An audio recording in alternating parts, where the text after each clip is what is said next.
Hello everyone! If you are new here, welcome. If you are a subscriber, welcome back. I'm Alyssa. I also go by Lyss or Alsira.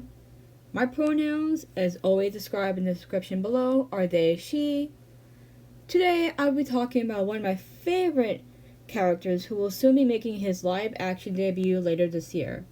If you guessed Sonic the Hedgehog 3, you are correct. So it only makes sense to talk about my favorite hedgehog, one of my favorite hedgehogs, Shadow.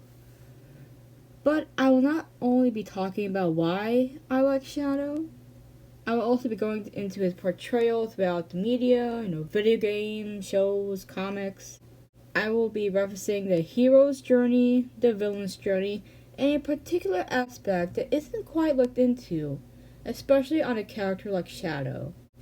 Before we move on, there are some warnings I would like to give. Death of a child, gun violence, animal fighting, and there will be a mention of sexual assault. I will get into more detail about them much later on. I will also be talking about trauma. I am not an expert or a licensed professional on the effects of trauma. I am merely speaking as someone who has childhood trauma and feels a connection to such a character. You should not take this video as professional advice because it is not.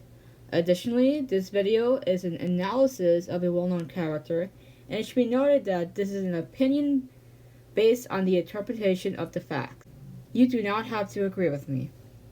A discussion is welcome, but let's not get messy. I will delete comments if things get too wild. That being said, proceed. When did I start liking Shadow the Hedgehog? Of course, I was in high school, probably 9th or 10th grade, so mid-2010s, and I started seeing the strange phenomenon of super fast hedgehogs. The first one was blue, and I love blue. So naturally, I started following the blue hedgehog. Then I learned about the yellow fox, the red spiky fellow that I later learned to be an echidna, the girl boss trio, and that egg-shaped fellow. I'm really sorry to hear about his wife. I remember sitting in my high school lobby watching game cutscenes and fan arts and fanfics and interviews from the writers and actors. I was immersed into this world of Sonic the Hedgehog. Even after learning about the world of Sonic and all his friends, I was always drawn to Shadow. Whenever a show started or a video game cutscenes were uploaded, I was searching for Shadow. I wanted to see him there. At that age, I never really asked myself why I liked Shadow so much, other than his appearance or his attitude or his powers. However, my education throughout undergrad and grad school opened a door for me, and that's when I realized why I started to like Shadow the Hedgehog.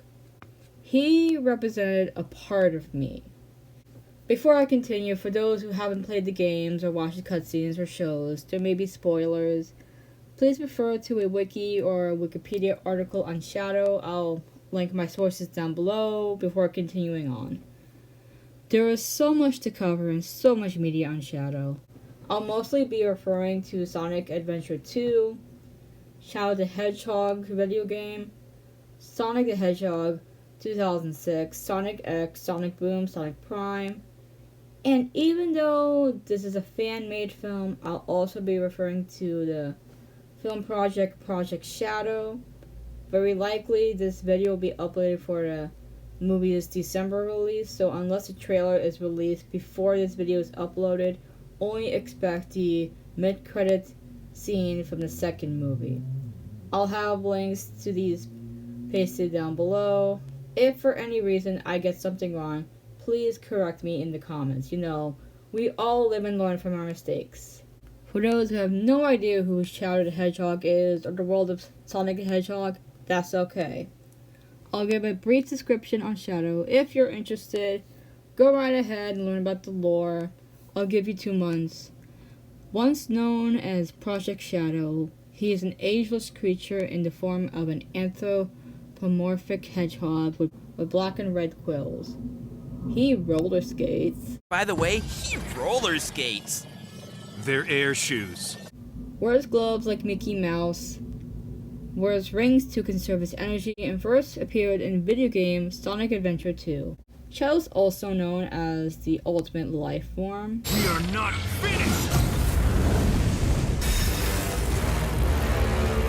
How?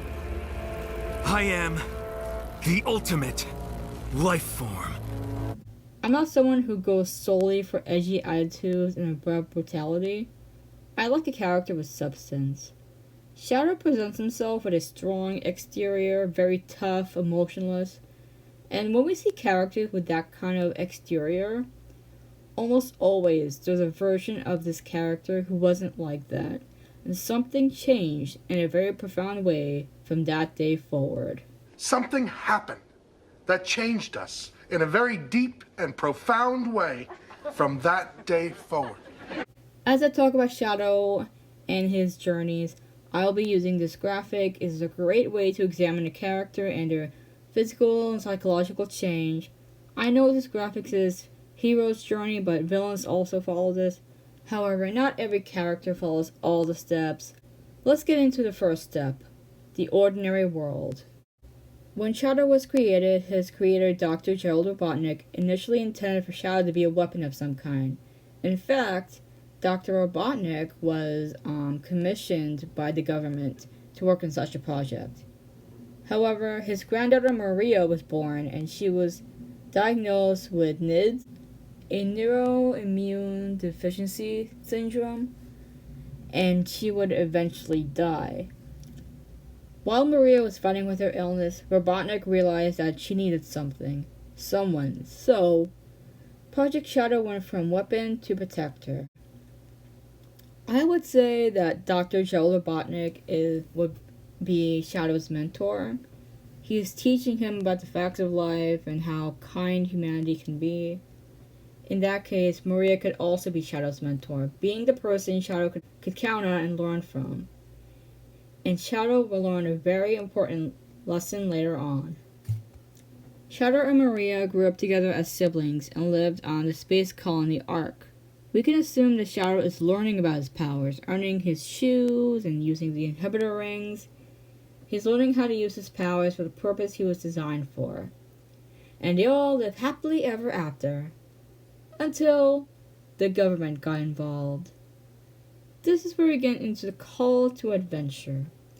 One day, soldiers from the government raided the Ark, and Shadow took Maria to a safety point. There, Shadow was placed in a capsule that would be heading to Earth. Because he is in this place where he cannot get out, I would argue that this would be the refusal of the call. Shadow was expecting Maria to join him until a soldier shot her. This had to be one of the most traumatic moments for Shadow to witness and endure. And in her dying breath, Maria made a promise with Shadow as she pulled the lever, having Shadow cross the threshold. We'll get to that promise later on. Now, this may be an inaccurate timeline of events, and I apologize for that. I'm not an expert in Sonic lore, just bear with me. Tests, allies, and enemies. 50 years later, Shadow is awakened by another one of Robotnik's children, Dr. Ivor Robotnik, otherwise known as Eggman, which I'll be using for clarity. Eggman revived Shadow as a way to defeat Sonic, and due to appearances, Shadow will soon frame Sonic. Sonic is then arrested, but quickly escapes from the authorities, and he finds himself up against Shadow. Their fight is interrupted by Eggman, alerting Shadow to get off the island before it explodes. Come to a standstill in Tarzan's forest. You have 13 seconds before the island fucking explodes, you hot topic wannabe, and you blue gumball son of a bitch. You have done nothing but destroy my lives. I hope you both die. Hot topic? No, my secret. Albert, I hope you know that is actually what happens in the story. That is that, like, he literally was like... Seriously? Yeah, he says this island will explode and... Oh my god, I didn't know! Oh my god, I didn't know! Now let's take this all in. Shadow goes from sibling figure to this ruthless attacking machine. Right off the bat, when he is awakened by Eggman, Shadow is a villain. Later on through his journey, Shadow starts to have flashbacks about Maria, but he doesn't fully recognize his sister. We find ourselves on the Ark again, which is now a powerful weapon fueled by the 7 Chaos Emeralds. Yes, this concept was inspired by Dragon Ball Z. As Shadow starts to put the pieces together, he remembers her promise to him. He believes that Maria wants him to exact revenge on humanity for her death and the events that occurred 50 years ago. I mean, that makes sense. I still remember what I promised you. For the people of this planet, I promise you revenge! However, and there are so many variations of this, someone reminds him of the true promise Maria made to him, and that was to protect humanity and make the world a better place. This is the truth that Shadow finds out, not the revenge plot he was led to believe. Shadow, we need you! Please help us! It's all going according to plan. There's no reason for me to help them. Besides, there's no way to save anyone. There has to be! I know that people fight over the most trivial things. Some people may be selfish, like the professor said.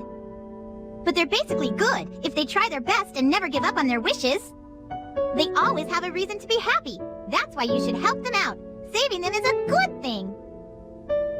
Shadow, I beg you, please do it for them. Give them a chance. Shadow, I beg of you, please, do it for me. Maria! The future for all people who live on that planet. Give them a chance to be happy. Let them lift their dreams. Shadow, I know you can do it. That's the reason why you were brought into this world. Sayonara, Shadow, the Hedgehog. I've got to go now. I have to keep my promise to Maria and you. So what happened during his 50-year slumber? Who made him believe he should bring revenge upon all humanity? Dr. Gerald Robotnik. Shortly after Maria's death, fueled by his grieving rage, Dr. Robotnik manipulated Shadow's memories.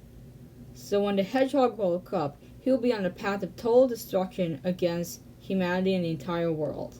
I'm not sure about the animals. Though I understand the grief, it does not justify this extreme violation of privacy and autonomy. Not even in a deep slumber is Shadow considered someone with emotions and decision-making. Because to Joe Robotnik, at that moment, Shadow is nothing more than a weapon. Instead, Robotnik abused his own power to alter the course of history. In this moment, the same way he witnessed Maria's death, Shadow is a victim. Still on the journey from Sonic Adventure 2, typically for villains, their journey ends at the ordeal when they lose to the hero. They did not get to experience the reward, the road back, resurrection, and the return. So what makes Shadow different? His promise to Maria.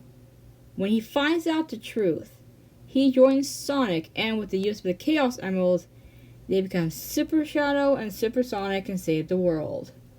There's a certain lens that's used when we talk about victims, whether it's in the context of real-life people or fictional people, and we don't really see this explored upon characters like Shadow, because when we think of victims in fiction, it is a sign of weakness and being brought to your lowest point.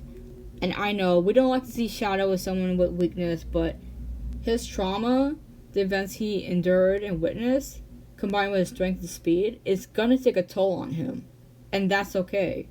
Plus, he's a male character, so add that masculine image with a broken past, it changes the way we see strength and recovery. In both fiction and real life, victims grow with their trauma, and from that trauma, we become a new version of ourselves. I found that when it comes to exploring the effects of trauma, it's mostly brushed off from male characters, and it's extremely exaggerated in female characters. Hello, it's me again. Just some stuff I wanted to add on because in my script and original recording, I did not think to add this in, so apologies for that. Yeah, I just want to touch on how trauma is explored differently on male characters versus female characters, and I've noticed that when we're talking about female characters, most of them is rooted in their sexuality, or most of it's mostly sexual assault, as opposed to men's traumatic events. Maybe they witnessed their whole family being slaughtered, or they're like beaten up badly by the big bad guy. And not every traumatic event should be as, violating as a sexual assault for a woman. And I also want to point out that when a lot of these characters are like traumatized by the events that happen to them, the story also somehow makes it feel like it's like a heroic thing, like you move past this obstacle, which is your past, and this traumatic event, and all of a sudden that is gone. But it's not really gone. Progress is not always linear. Progress is not linear. You will relapse, like that will happen. It's just, who will your support system be, and how do you pick yourself up from the ground? When I was doing research for this video, I started thinking about another character whose story and development sort of mirrors Shadow. No, she is not from the Sonic universe. I am talking about a woman who was introduced as a villain in a fairy tale, which was then bought by Disney. In her own movie, she undergoes a metamorphosis that explores a different take on her role in this fairy tale. I am talking about Maleficent. I will be spoiling the 2014 movie Maleficent, so if you wish to see it, tough luck. Similarly, Maleficent and Shadow start off as beings of nature. Okay, one of them was artificially created, but whatever. And they had friends that they could count on. In her titular film, Maleficent was friends with not only the creatures of her kingdom, but also Prince Stefan. And if you remember from Sleeping Beauty, it was King Stefan and his wife, the queen, who had a child named Aurora, and Maleficent came. It was like, I put a curse on her because she's too beautiful to be in this world, so I curse beauty with sleep.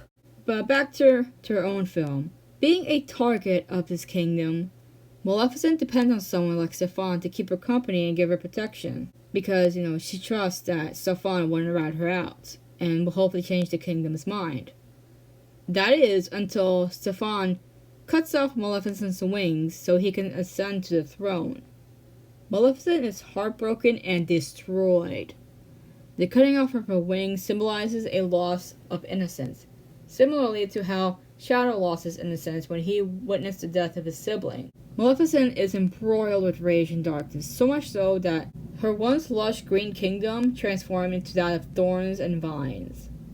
This change of heart can be compared to Shadow's reawakening into this villainous role, except Shadow had amnesia. He couldn't remember what happened before he went to sleep, but those memories eventually came back and his humanity was restored. Maleficent's dark path leads her to cursing baby Aurora in a similar way that Shadow frames Sonic, and eventually powers up the Eclipse Cannon. In her titular film, King Stefan sends baby Aurora away to be taken care of by 3 fairies, whose names I cannot pronounce.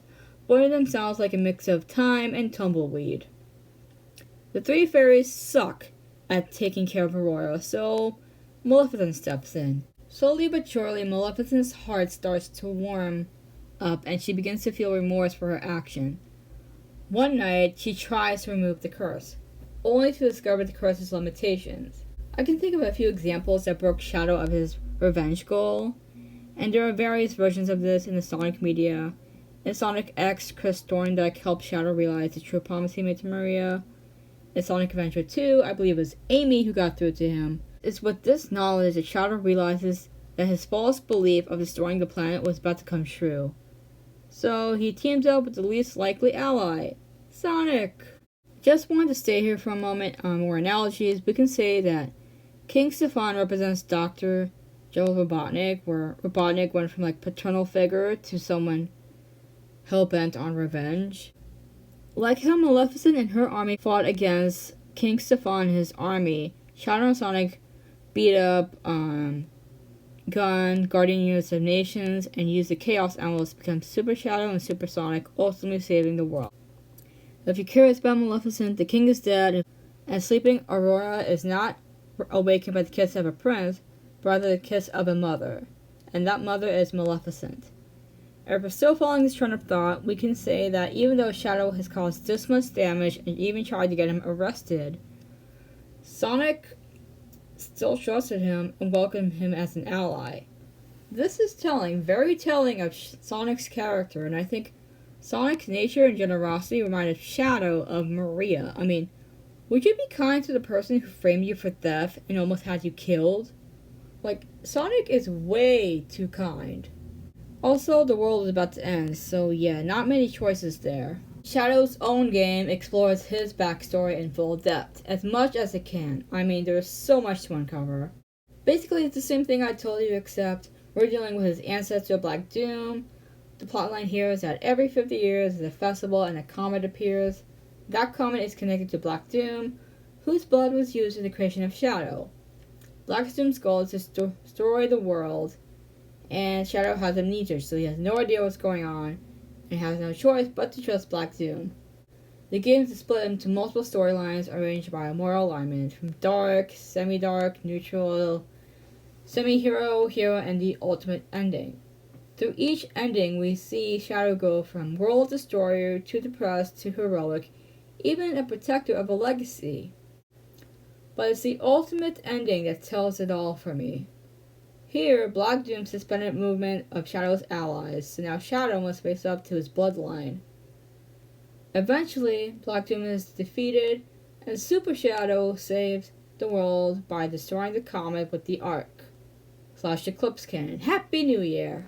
I will make a note that through all the storylines in the game, it's pretty evident how heavy of a character Shadow is, but to me, it feels like his trauma is getting drawn out, getting too sensationalized, and that when we think of Shadow, all we can see is what made him become that way.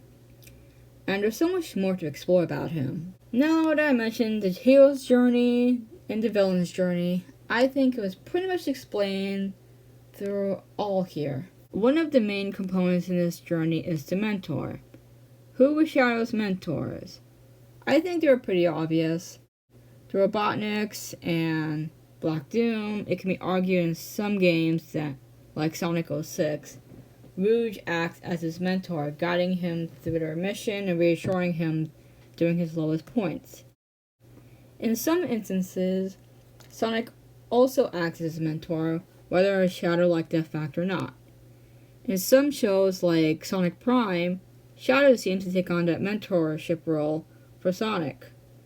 He is constantly trying to pull Sonic to his senses and realizes that he can't trust everyone so easily, even when it comes to 9, a fractured part of Tails. I feel that Sonic Prime is one of the best portrayals of Shadow, followed by Sonic 06, Sonic X, and Sonic Adventure 2. What the fuck happened to Sonic Boom? Like, he was stripped of all depth and personality. I was just Sonic's bully. The whole time.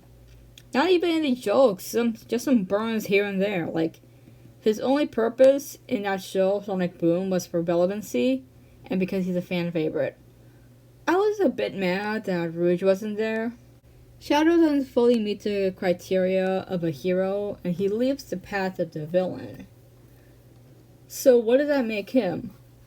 Shadow is a great example of the anti-hero. He doesn't possess heroic qualities like Sonic, courage, uncertainty, kindness, yada yada. And he does see some sort of rebirth that the typical villain like Eggman does not see. So he's the anti-hero. A type of hero whose actions don't quite speak well to morality. Just as long as the job is done, don't waste time on a deal that may stab you in the back. I think Shadow's trauma is a factor in this archetype because he's seen how quick on a dime people can change. Even someone topic of fandom reactions, I want to talk about a fan-made film that was released this past December called Project Shadow, created by self-taught Brazilian filmmaker Santiago. Out of all the fan-made animations I've watched, this tops everything. The CGI, the music, the attention to detail, like holy shit. Plus the characterization of Shadow as this being of innocence, learning about his powers, bonding with Maria, and the whole thing. Like, I've never been blown away by a film like this. The filmmaker has done a tremendous job with production, as well as making Shadow such a humanized character. And I hope to see more projects like these soon. I'm hopeful that Sonic the Hedgehog 3 will do some justice to Shadow's story, as much as it did with Sonic Adventure 2, Sonic the Hedgehog 06, and Sonic X. There's so much to explore with a character like Shadow, and I hope other characters like Tails, Rouge, Silver, Blaze, Amy, yada yada, etc. all get the spotlight soon enough. Maybe not a movie, but possibly a series like Knuckles is getting. I also hope that Maria, who will be played by Elila Brown in the December release, will have substance to her character and not just a victim. Before I wrap up this video, I do want to answer something from before. I mentioned how Shadow represented a part of me, and that was his trauma and how he dealt with it. I have childhood trauma, and even after 20 years, it still affects me. I still have nightmares, my body tenses up and I freeze. So when I see a character like Shadow undergo some trauma like that, and almost seems emotionless or pretty much on autopilot, that speaks to me. That doesn't mean every one of us who is traumatized is just like Shadow or Batman or whatever surface level fanbase calls an edgelord, but how they cope with it is something that speaks to us. It may not apply to all of us, but it is a way that I could better understand my own trauma and how I deal with it. When Shadow says goodbye Shadow the Hedgehog, he's not saying he's giving up on himself. He's saying he's no longer living in the past or living in the shadow of himself, get it? He's following his own path and progressing towards the future. He made amends with his past, and he is leaving all of that behind. I do want to say that everyone deals with their trauma differently, and I can get a bit too critical on how a movie or show handles mental health, especially when research in mental health is advancing on the diagnosis criteria and brain chemistry. Listen, I'm not an expert, I can only talk from experience. The reason why I bring this up is because in order to dive into a character like Shadow, we must understand his backstory that was his normal and his new normal. Trauma can take on many forms, and it affects everyone differently. Some people go to trauma, some people take medications, some people have flashbacks every so often, while some have flashbacks once in a blue moon. Whatever coping mechanism or medication may work for one person may not work for another person. And it's important not to group everyone into one big group, but to see it on a spectrum level. And as a way of coping with my trauma, I turned to art and writing. As you can see from my Instagram page, Snuffweeb, art has been an outlet to my stress and traumatic moments in life. Writing, however, has had a more profound effect on how I handle myself. I'm a fiction writer, mostly in speculative fiction, with some parts of myself spliced into my characters and events, and I also write poetry. Over a year and a half ago, I wrote and self-published Constellidoscope, my debut poetry collection. It is one of my biggest accomplishments and one of the projects I hold dear. And I cannot wait for my second project, Death Rose, to be released later this year. I'm almost done with the covers, and the first draft is coming through. I will have a sign-up form for beta readers very soon. This is a very ambitious project. Aside from my thesis and upcoming graduation in May, I'm challenged myself to improve and work on my storytelling and learning more about myself through my work. If you made it this far, thank you for watching. Please subscribe to my channel and check out my socials via Linktree. My book Constellidoscope is also available through my Linktree. You can find it on Amazon, Barnes & Noble's, Blur, Bookshop.org, which supports local bookstores. And enjoy the rest of the content on my channel. Please donate via Ko-Fi or buy me a coffee, or use my affiliate links. If you have a topic that you would like me to talk about, by all means let me know in the comments or any forms of communication. Join my Discord servers, you can virtually hang out. Other than that, be safe, hydrate, goodbye.